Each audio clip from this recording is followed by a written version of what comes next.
Akuni mi pataki.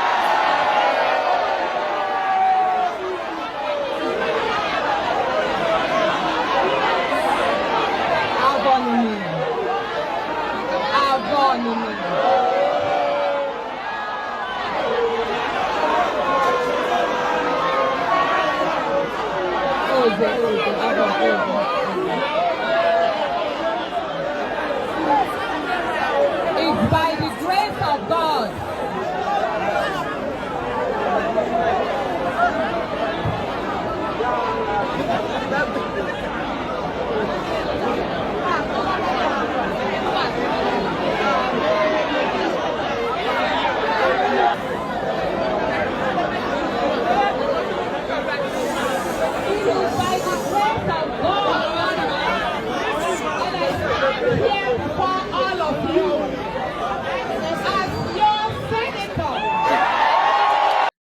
Yes, it is by the grace of God I stand here as your senator. So that was Natasha Akpoti.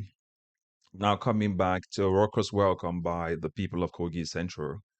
If you've been following the news, and I did report on the news when it broke out yesterday, so you can check in the comment section. I'll put a link, and in the description I'll put a link of the video I did about the recall. But yesterday a recall was was submitted to INEC to recall Natasha Akpoti by a constituent.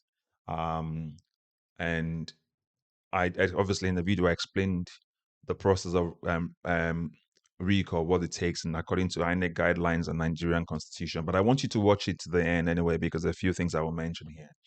But also, if you're meeting this content for the first time, please like, share, put your comment in the comment section. Let us know what you think about the happenings in Kogi State. What do you think the outcome will be eventually? And the play that is actually happening in the background. If you're one of those who've been following us for a bit now and you've not yet subscribed, please go ahead and do so. You don't have any reason waiting. We can see the consistency of what we're doing and trying to do in Nigeria as well. So please support by subscribing, and obviously share with other people, and then leave your comments as well. Let us know what you think about what is happening between Natasha and Akpabio, and what do you think the final outcome will be like.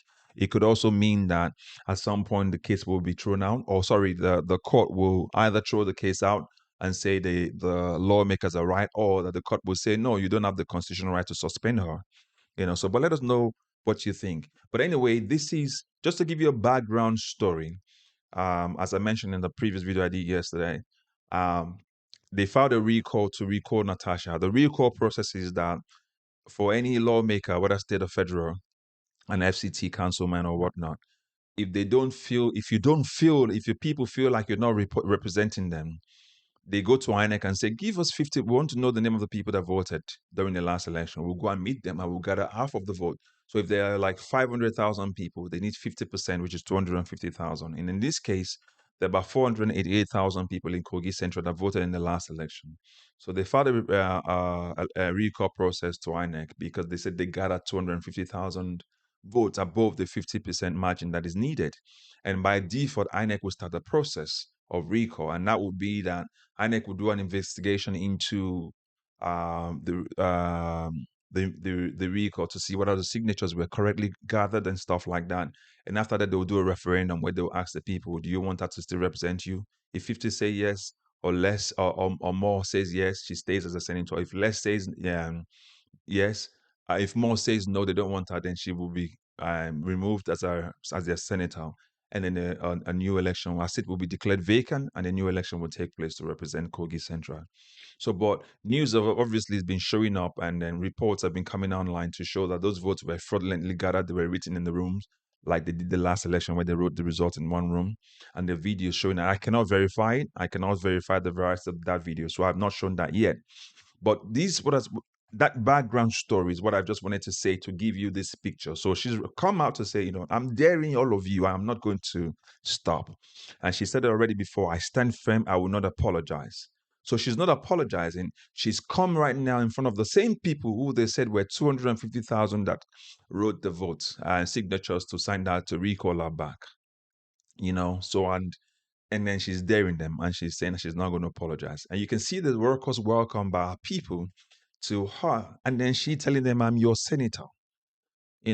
This is what it feels like. It feels refreshing, first of all, to say You can go to your people and say, you voted for me. I've been representing you. I am here as your senator. What do you want me to do again? Should I back down or not? And she's standing firm. This is something that the likes of Akpabio cannot do. They cannot come out this way on the street of Abuja like this. Akpabio cannot do it. Wiki cannot do this.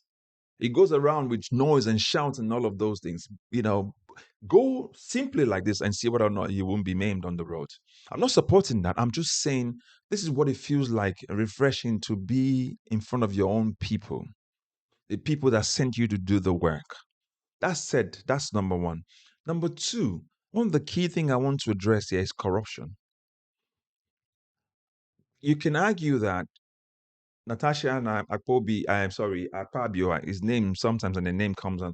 Natasha and Akpabio are friends, and she's always known Akpabio to be corrupt. Nigerians have always known Akpabio to be very corrupt. As a matter of fact, the president, the vice president, the number three, Akpabio, they're all corrupt. Tinubu has a lot of baggage all over his name. Shatima does, and again, Akpabio, with all the corruption that surrounds Akpabio, is number three person of our country. But that mentioned, she's always known and they've always been friends. The thing about corruption is that once you don't defeat it when you have the chance, it will fight you at some point. You will become a victim of it. Nigerians have always said that Akpabio, the man you can see here, is corrupt. But guess what? She was friends with him until he came for her. And now, Nigerians are the ones fighting for her just to have justice, because injustice to one is injustice to everybody. You can see that. That's why on this channel, we're making sure that we're calling out corruption and corrupt practices by our politicians and calling out those politicians by their names. Gone are the days where we'll just be careful because we think they will hand us down. So now we're calling those people by their name. Just as Nigerians are calling Tinubu a terrible president. It's exactly what we're doing at Akpabio right now. So she's not backing now. And also,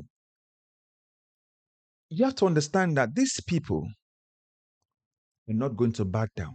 They've seen power in politics and they will hold on to it. So it's up to me and you to make sure that we get these people out of power. It's going to be a tough battle come 2027, but we've started this awareness. If we can sensitize half the people that they used to rig the election last time, it will make it quite difficult for them. At the very least, I do my bit, you do your bit. As I'm doing this content, you sharing it, you're subscribing to it, and we're making sure that we continue to amplify the noise about this corruption and how it's destroying our nation. At least now we've seen it, and our Tinubu's government has made it so very clear and felt by everybody how corruption can destroy a nation.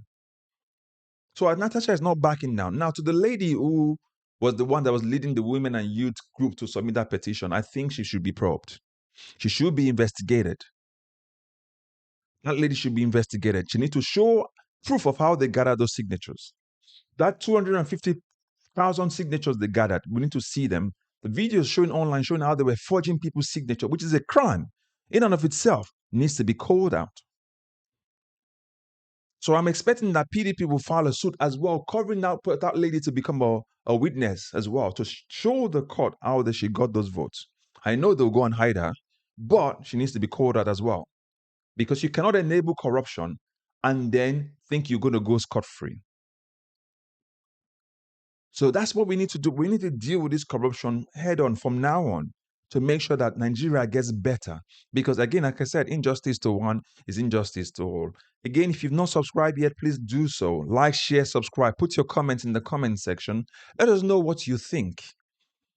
You think Akpabio will eventually win this battle or the war? Which one do you think?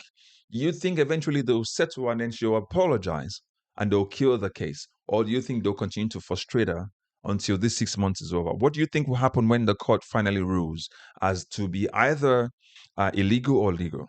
What do you even think about Nigerian constitution at the moment? Do we still have one?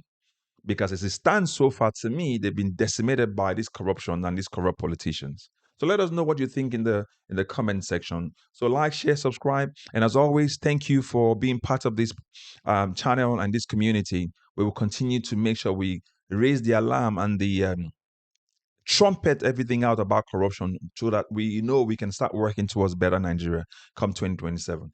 As always, God bless you. Bye bye for now.